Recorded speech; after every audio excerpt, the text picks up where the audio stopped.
Hello students. इस video के अंदर अब मैं आपको डिसोल्यूशन का एक इलिस्ट्रेशन करा देती हूँ जनरल एंट्रीज के लिए, ताकि आपका थोड़ा सा कंसेप्ट अब और क्लियर हो जाए। थोड़ी बहुत जो भी आपकी कन्फ्यूज़न होगी वो अब आपकी यहाँ पर दूर हो जाएगी। ठीक है, एक दो इलिस्ट्रेशंस जो भी हैं हम उसको देख लेते हैं एक बार। देखिए ज़रा, past journal entries on dissolution of firm of partner A and B after various assets other than the cash and outside liabilities have been transferred to the realization account। देखो इसमें क्लियरली गिवन है कि assets और liabilities हमने transfer कर लिया realisation में। That means आपको किसी भी एसेट और लाइबिलिटी का नाम इस्तेमाल नहीं करना है। मैं आपको क्वेश्चन इस पॉइंट ऑफ व्यू से कराऊंगी कि आप ऑलरेडी जनरल एंट्री का जो बेसिक कंसेप्ट वीडियो है वो आप देखकर आ चुके हो, आपको पता है कि क्या करना होता है। ठीक है, अब मैं बहुत डीप में नहीं बताऊंगी क्योंकि मैंने ऑलरेडी उस वीडियो में आपको बता दिया है।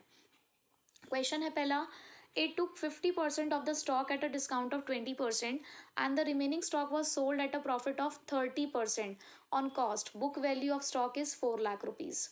अब उन्होंने बोला कि ए जो है, ए कौन था? पार्टनर। तो क्या केस है, पहले तो ये पहचानो। केस है कि a partner took over an asset और at the same time assets realize for cash, दोनों है। लिखा है ना कि ए ने 50% स्टॉक लिया और रिमेनिंग स्टॉक आपने बेच दिया है। तो सबसे पहली बात आपको ये देखना है कि रियलाइजेशन डेबिट हो गया क्रेडिट। अगर आप एसेट बेच रहे हो, चाहे पार्टनर लेके जा रहा हो चाहे आप खुद कैश में बेच रहे हो, पैसा तो आना है। ठीक है, आपके लिए फायदे की चीज़ है। सभी फायदों के लिए आप रियलाइजेशन को क्या करते हैं? क्रेडिट। अब अगर आपने खुद से बेचा है तो आपके पास कैश आएगा, पार्टनर को बेचा है तो वो पैसा पार्टनर से आएगा। तो आप दो एंट्री भी कर सकते हो अलग अलग, या फिर सिंगल एंट्री भी कर सकते हो।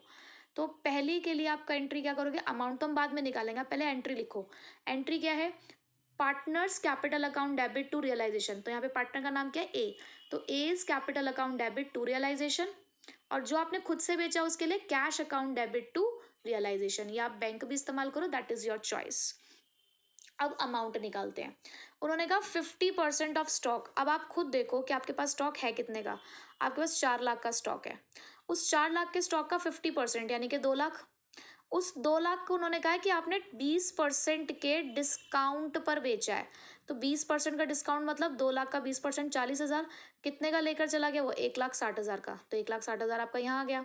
उसके बाद बाकी के स्टॉक के लिए क्या बात हुई है कि remaining stock was sold at a profit of 30%। तो 2 लाख का 30% निकाला आपने, 60,000। तो ये आ गया आपका 2,60,000। देखो आप ऐसे भी कर सकते हो, मैं आपको एक शॉर्टेस्ट ट्रिक भी बताती हूँ इसकी, हालांकि आपको पता ही होगी ये। उन्होंने जैसे यहाँ बोला था कि जो आपने 50% स्टॉक है वो 20% के डिस्काउंट पे इशू किया। 50% का मतलब क्या है? 2 लाख। और 20% का डिस्काउंट का मतलब क्या है कि बेसिकली आपको 80% पैसा ही मिलने वाला है। तो आप सीधे सीधे 2 लाख का 80% भी निकाल सकते हो, तो वो भी आंसर आपका सेम आएगा। ऐसे ही यहाँ पर उन्होंने कहा कि आपने 30% के प्रॉफिट पे बेचा है, बचा हुआ 2 लाख रुपीज़ का।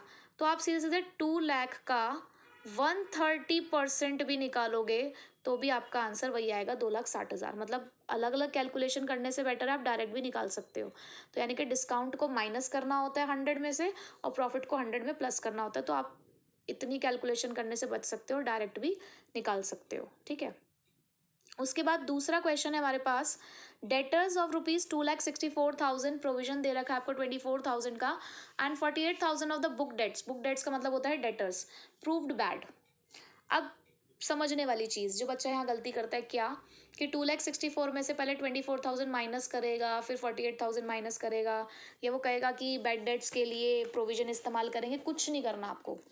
जब हम रियलाइजेशन करते हैं तो प्रोविजन क्लोज हो जाता है, फिर उसका कोई मतलब नहीं होता बैड डेट्स या डेटर से। आप उसको सेपरेट क्लोज करते हो, तो उसका हमें कोई एंट्री नहीं करनी है आपको प्रोविजन की। ठीक है, बस आपको ये देखना है कि 2,64,000 के डेटर्स थे, उसमें से 48,000 बैड प्रूव हो गए हैं, यानी कि पैसा नहीं मिलेगा। कितना मिलेगा फिर? 2,16,000 मिलेंगे। तो बस 2,16,000 के लिए एंट्री कर लो। कौन से वाली? When assets are realise for cash, यानी कि कैश टू रियलाइजेशन। प्रोविजन से कोई मतलब नहीं होता। अगला देखिए, बिल्डिंग थी आपके पास 5 लाख की, 8 लाख की आपने बेची और एक ब्रोकर के थ्रू बेची जिसने 2% का कमीशन लिया। देखो रियलाइजेशन में सिर्फ इतना देखो पैसा कितना आ रहा है आपके पास, कितने की एसेट थी या कितने की लाइबिलिटी थी इससे कोई मतलब नहीं है। कितना पैसा आ रहा है कितना पैसा जा रहा है उससे मतलब है। आपकी बिल्डिंग थी 5 लाख की, बिकी तो 8 लाख की ना, तो आपके पास तो 8 लाख रुपए आएंगे, लेकिन उस 8 लाख में से पहले आप 2% का कमीशन काटोगे, तो 8 लाख का 2% 16 हज़ार, इसका मतलब आपके हाथ में लगेंगे 7,84,000, या सीधे सीधे आप 98% निकाल दो 8 लाख का, वो भी आपका आंसर आ सकता है। ठीक है, आप इसकी चाहो तो दो एंट्री कर सकते हो। पहली, कैश टू रियलाइजेशन 8 8 लाख, दोनों में 8 8 लिख दिया, फिर रियलाइजेशन टू कैश 16 हज़ार, बात एक ही है। या कंबाइंड एक एंट्री पास कर दिया आपने, कैश टू रियलाइजेशन 7,84,000। ठीक है, उसके बाद मशीन है जिसकी बुक वैल्यू है 6 lakh, was given to a creditor at a discount of 20% in settlement. एक हमारी मशीन थी 6 लाख रुपए की, एक क्रेडिटर कहता है कि 20% के डिस्काउंट पे मैं ले जाता हूँ इसे, और आपसे कोई लेन देन नहीं है हमारा, ना पैसा आया ना पैसा गया, नो एंट्री। इन्वेस्टमेंट, आपकी बुक वैल्यू है 40,000, realise at 150%, again asset sold for cash, cash to realisation 40 हज़ार का सीधे 150% निकालो, जो भी आया 60 हज़ार वो आपका अमाउंट है, तो कैश टू रियलाइजेशन 60 हज़ार। तो मैंने आपको बहुत ही एक बेसिक क्वेश्चन कराया है, अगली वीडियो में एक और इलिस्ट्रेशन कराती हूँ।